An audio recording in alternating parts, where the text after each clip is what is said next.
right, so here at the 2 o'clock position on Antiga Shipyard, we have our red Protoss player and winner of game number 1. It is alternate attacks Socke, and his opponent over here at the 8 o'clock position, our purple Protoss player, new representative of Dream Team Gaming, it is Sickness. Yeah, so PvP on Antiga Shipyard. You mentioned that it was a bit of an aggressive map, and yeah, that's definitely the case. I mean, you can get into the main pretty easily with a lot of Blink Stalkers. Warp Prism all-ins, if you want to be absolutely insane and do something like that, can actually work okay on this map. It's also a map, though, where you can expand. We've seen a lot of Protoss players do that as well. So it's a great map for PvP. From a viewing standpoint, you can see a lot of different strategies, and it's a mirror matchup, so you know I love it.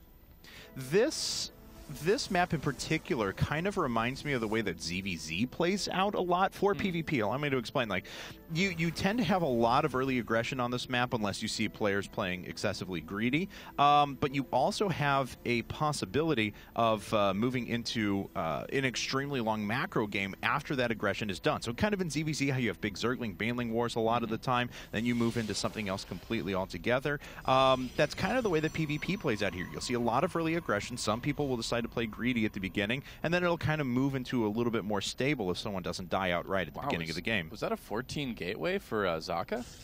Let's see. And I think it was. Oh, and a Forge of Sickness. Interesting. Okay. Well, hello there. All right. Well, there's a couple different options. Obviously, you can cannon your opponent. That's an option right there. But it's in a place where Socke is going to scout it fairly quickly, so he's going to be pretty adamant about getting around the map and making sure that it doesn't happen. This is also, I don't know, there used to be a build back in the day where people would get a Forge at their ramp. Oh, and it looks like he is just going to cannon him. But oh, yeah, that's right. Antiga Shipyard, you can block it in with 3 pylons. I forgot about that. Yep. And, you know, Socke looked like he was prepared for this. I think this was a case where he was trying to, I should say, because he checked in between the gas vents really early on. He checked all the way through the outside as well, so he figured that something cheesy was going to happen, but he just didn't have enough time to prepare for it right away. This is rough. This is really rough for this is pretty rough for Socke right now. Sickness is in a pretty good spot. Look at that, even blocking off with a gateway. No probes are going to get through that anytime soon. No kidding. And we have ourselves a good old-fashioned cannon rush. Oh, even replacing the pylon there too. That's impressive. Here comes the photon cannon, and start working on that zealot. Can he save the pylon? He doesn't, and the probe. Oh, it goes down. Okay. We'll see if this is going to be enough. Oh, as the Zealot has fallen. A second Zealot coming out now, and he's just trying to sacrifice as many probes as possible just to make sure he takes down the photon cannon. But it's not going to be enough. Man, yeah. I mean, there's going to be a couple patches, I think, maybe that Socke can mine off of, but all in all, it's not going to go terribly well.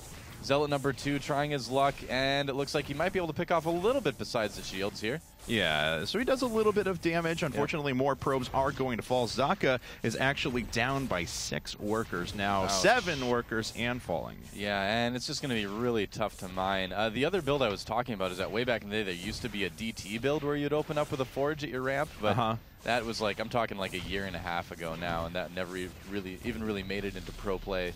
So, or all that much, but he's trying to put down a couple more photon cannons. He does get one. That's actually going to go down though here in a second. Yeah, it gets canceled.